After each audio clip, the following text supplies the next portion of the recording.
When I thought about doing the work, I sort of looked back at all the images I've seen in art books since art school of how that's been rendered through Flemish art and the Renaissance. So I kind of looked for material and DVDs on famous paintings of the Stations of the Cross and how I was approached by different people before I kind of locked in on the way I'd approach it. It came out of the idea of being in a room, and I thought, because I was so into this idea, because I thought it was such an honour to paint something like that because of its history going way back, I thought I'll visit the Wesley Uniting Church and have a good look around and see what I can see. And I noticed a bit of light coming through a stained glass window, and I thought immediately, I want that in the painting because it's evocative, light crossing a room,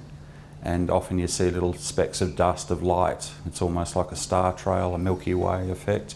I remember looking at a lot of paintings, and then I recalled seeing a stone sculpture of an ancient head that was supposed to be a rendering of what Christ might have looked like, and I thought the weight of that feeds into the falling of the falling of Jesus, and it's also a huge weight of humanity and the past and history, and the way it's rebounded over the centuries. So I thought that would be an interesting approach, and then I kind of thought instead of being in the open area where he would have been pushed or walked,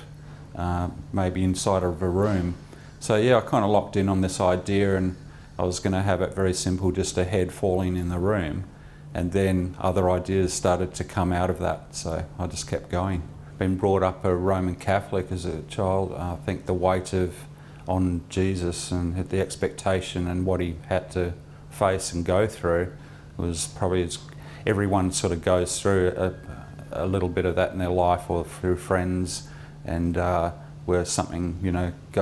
happens, and you've got to face yourself deeply, and I think that's a great weight, and ultimately you're alone at that time and in that moment, and that was a big part of the heaviness of a stone head falling. Because basically my painting is always about light in one form or another, I started thinking about computer and symbolism going back from the 60s, early Star Trek flashes of computer, what they thought a computer might look like with little lights flashing and things like that. And I thought, well, a lot of young people particularly, or everyone I guess, looks at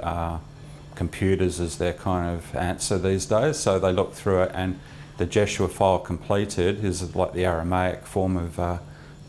Jesus' name, and it's like it's not completed, but it's nearly completion on that station. It's heading towards completion, and the computer sort of makes up, if you like, what the image looks like. So it's gridded, and that grid is finished, and it's moving then on to the way Pontius Pilate feels about his role in the whole issue. So he's still initialising, and the form hasn't taken complete shape, but the grid's appearing on how he's viewed as a Roman and how the Romans view their heroes or leaders on plinths and marble and things like that. So there's a connection between the two that's always going to be there through history. So I hope it connects with whoever's looking at it, and they see something in themselves that connects with the work, and that feeling of light, and maybe think a little bit deeper about who they are and where they're going, and especially at Easter time, and I think it's a special time.